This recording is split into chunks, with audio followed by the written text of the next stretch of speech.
Hi, I'm Dr. Mark Rosenberg of HowToStretch.com, and today we're going to work on getting into a full split. Now before we get started, I suggest you go check out my website, HowToStretch.com, and look up advanced stretches and read through what's written there regarding injuries that could happen. You could easily damage a muscle that won't allow you to ever get into a split. We don't want that to happen. So first, go check out the webpage, then come back and watch the video. If you've already been getting into splits and just have been less than successful in getting all the way down, this video will give you some pointers on how to fully complete them. Now, a couple of terms for starters. When I say lock the leg, it means fully extended. And I'm going to show you what that means. So, this is a locked leg. It's fully extended. No bends. If you do a split and you have your knee bent, it's going to put a strain on the medial collateral ligament as well as the insertions of the muscles that attach here. And that's where the damage can come in. So pull your foot back.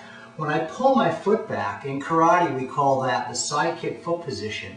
But technically, from an orthopedic standpoint, it's called dorsiflexing the foot. So pull your foot back. Okay, so for starters, let me show you how I get into this stretch. First, I start off in a squat.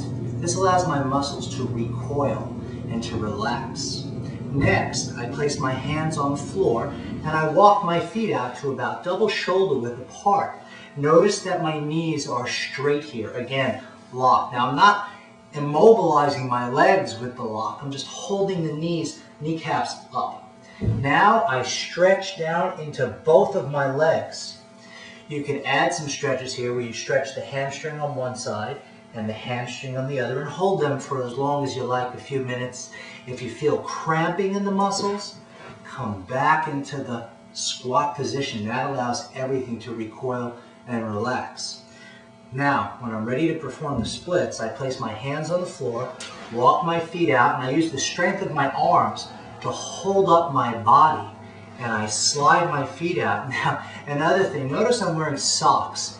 I like to wear socks when I'm practicing or teaching the splits because it allows your feet to move smoothly on the surface. If you're barefoot and you're on a hardwood floor, your feet might stick and then you have to push. You could pull a muscle. With the socks, your feet slide smoothly. However, you have to use more upper body strength to keep your legs from sliding out too fast for you.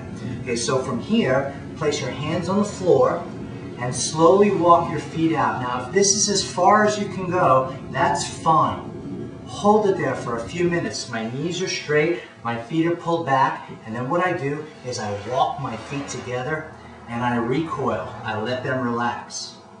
Then, after a few moments, time is funny. For some people, 30 seconds of doing this is going to be all they could do for the day. Other people can work on this particular stretch for a half hour at a time. You have to find what your limits are by how sore you get after each workout. So I suggest you start off with a smaller amount of time first and then expand how long you're holding each stretch. Now, I'm going to go a little further. I'm going to put my hands on the floor. I'm going to go a little further. And again, I'm holding my weight up with my hands. And as I feel my muscles release, I actually can let them go lower and lower and lower. Now I'm holding myself up. I'm not dropping my weight in. I'm allowing it to go in. I'm pushing from the heels. My knees are straight. And I can allow myself to go into the stretch like this. Again, my upper body is doing a little bit of work. I'm not straining. I feel most of the stretch in my groin. I don't feel any in my knees. If you feel it in your knees, they could be bent and you could be hurting something. Now when I walk my feet together, I walk my hands in a little bit first and I walk them together. Now my preference to work on the splits is to squat, split. As much as I stretch out is as much as I squat in. And that allows my muscles to recover. These are a few pointers for the first how to get into splits video. And just one more time to reiterate, hands on the floor, lock your legs, and slide out. And again, my goal is to get, of course, my groin down to the floor. There's a lot of limitations that can occur for different people.